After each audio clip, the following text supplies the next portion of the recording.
Coming up, the basketball team got a chance for some in-game action earlier this week. We break down just who stood up and stood out on the home court. The men's soccer team took things down to the wire in the final game of the season against Michigan State. And this weekend, they'll head into conference tournament action. This is Hoosier Sports Night.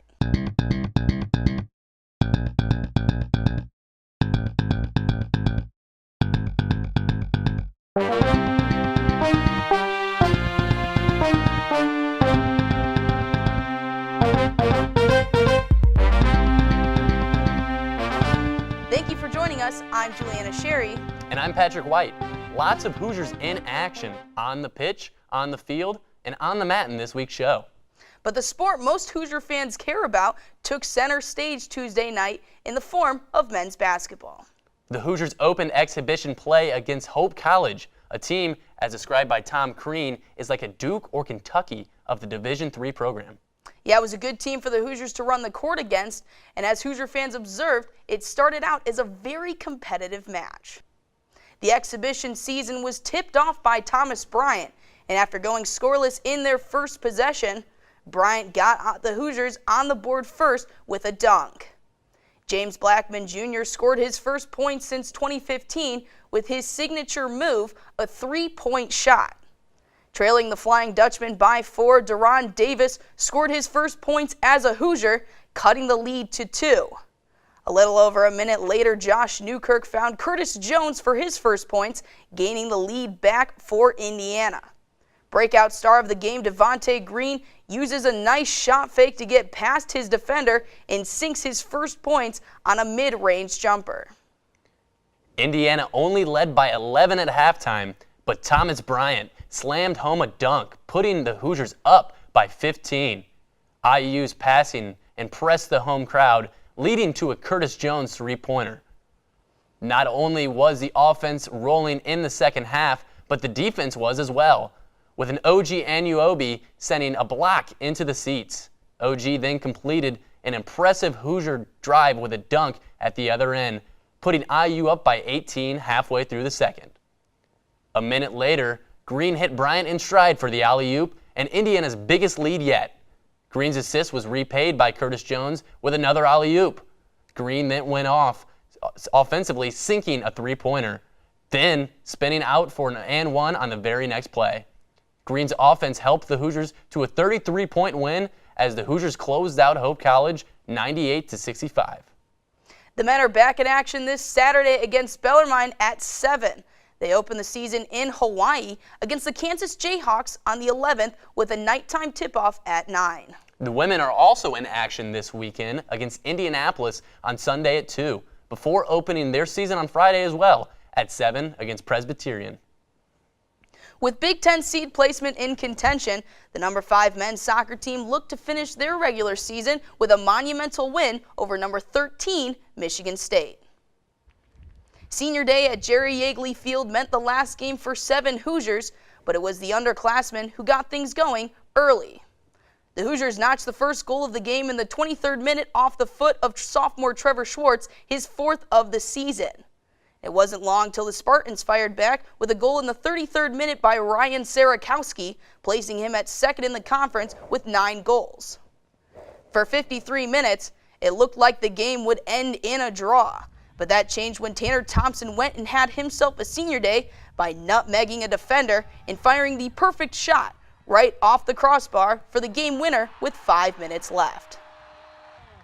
Christian Lamelli made 2 saves in just his second start of the year, assisting the Hoosiers in finishing the regular season 10-1-6 with 3 wins, 5 ties, and no losses in Big Ten play. IU clinched the number 2 seed in the Big Ten tournament with their win over MSU, and thus will be the hosts on Sunday to number 7 seed Northwestern, a team that played them to a draw in the regular season. The football team will travel to New Jersey to play the Rutgers Scarlet Knights this weekend. Football reporter Drew Martin takes a look at what could be a potential trap game for the Hoosiers on Saturday. IU should win on their 2016 schedule. Their matchup with the Rutgers Scarlet Knights is one of them. The Scarlet Knights have yet to win a game in conference play, although they are coming off of a bye week, which may give them an advantage. Why, might you ask? The week prior, they played their closest game of the season, a 32-34 game at Minnesota. A team that's similar to IU in the fact that fans have seen multiple quarterbacks this season. Rutgers will be looking to utilize their offensive line, which ranks 13th in overall pass protection in the country. Coach Wilson addressed the media on Monday, saying that Rutgers will be no pushover game for the Hoosiers. We have not been a team that handles success well. Going on the road is hard. Winning Big Ten games is hard. And we had some things Saturday, if we don't fix and take out of our football, will haunt us. It would be a strong challenge, and looking forward to a good week and see if we can get better and keep moving forward. The game will be a decisive must-win for the Hoosiers, who look to attain bowl eligibility by the end of the season.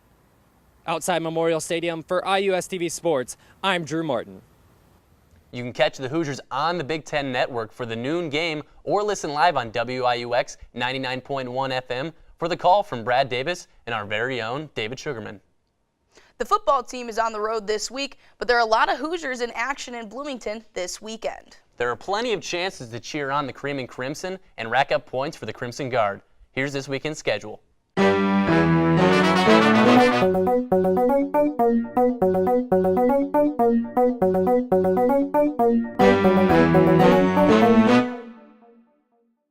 Indiana has a strong tradition of excelling in many sports, but most times we think of the varsity teams, especially in soccer and basketball. Well, one of the nation's best college rugby teams is the Indiana Men's Rugby Club, which is on its way to a very special season. Rugby reporter Jacques Rozier has been following the team all season and shows us how it's all just a little bit of history repeating. The Indiana team had to travel to Wisconsin last year to earn a trip to the Big Ten University's Rugby Championship, a task that required a strong effort late in the match. This year, same team, different location, as the Badgers were in Bloomington over the weekend against a hungry Hoosier team. Indiana not overlooking anybody on the pitch this weekend. Too bad for the Badgers, but as long as they can keep it under a 5-point difference, it doesn't matter if I break it down for you. Early in the first half, Indiana already up by 3. Wisconsin fighting at the try line, forcing the Hoosiers back, but the grind is just a little bit too much. Tyler Graham with the pick and go. Hoosiers in on the ruck with no counter from Wisconsin. Scrum half Jacob Garwood at the back of the breakdown gets it in the hands of Roberto Castellon, who touches it down inside the try line, a task so nice Hoosiers had to do it twice. Hoosiers up 15-8 when Garwood finds Castellon again, this time a little easier to get it past the Badgers. Hoosiers now up 20-8, the big boys putting up the points. Connor Marsh with the good hands, and it's just a little crush. Put up 5 more every time we touch. It wasn't a shutout, but it wasn't close either. Indiana up at the half 27-10. Second half action. The defense is stepping it up big time, forcing everyone in the cream and crimson to have a little all-state. You know, the good hands people. Indiana close to the try line again. Jake Hidalgo preventing the counter ruck from not 1 but 2 Badgers. And with Hidalgo holding the Badgers back, Dakota Worth says he can handle it from here, putting 5 more on the board. Final in this match, 39-17. Badgers have to settle for 3rd in the standings, giving up the championship berth to the team from Columbus, even though they beat Ohio State earlier this year. The Hoosiers felt the loss against Notre Dame College was a strong reminder of what's at stake this season. College brought a lot of physicality for us, and we were able to adapt to that and adjust and make changes for Wisconsin this week. Heading in the game this week, we told ourselves, you know, how we did last week wasn't going to cut it, and we got to play like we know we can play, and we came in there with the hard hitting and focus and mentality into it. 2 years in a row, a victory over Wisconsin means facing Ohio State in the championship game. Last year's meeting was tied at the end of the first, but the Hoosiers captured the championship with 20 unanswered points in the second half. For IUSTV Sports, I'm Jacques Rozier. The rugby B-side team also beat Wisconsin over the weekend and will play Ohio State in the B-side championship on November 12th.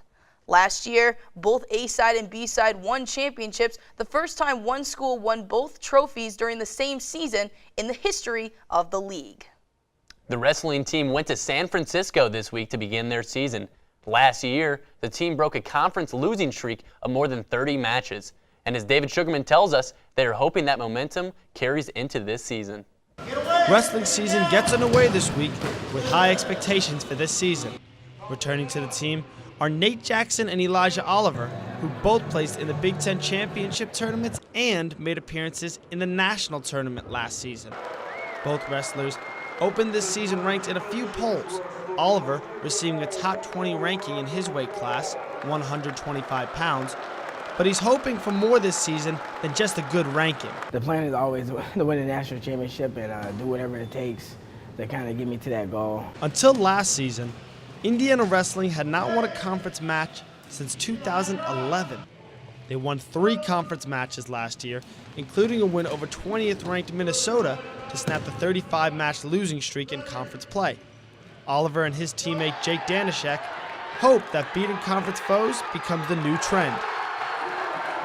I think it was a good start for our team last year. We were able to get a couple Big Ten wins, which I think IU was not, we didn't have in the past couple of years. So I think that was a really good foundation, a good stepstone for us to come in and make even more noise this year in the Big Ten. And I think really we're going to turn even more heads and take down some teams that don't see us coming. Constantly stay confident in our training, stay confident in our skills, and just know that we have the capability to compete with these teams, and not only just compete with them, but dominate and win the matches as well.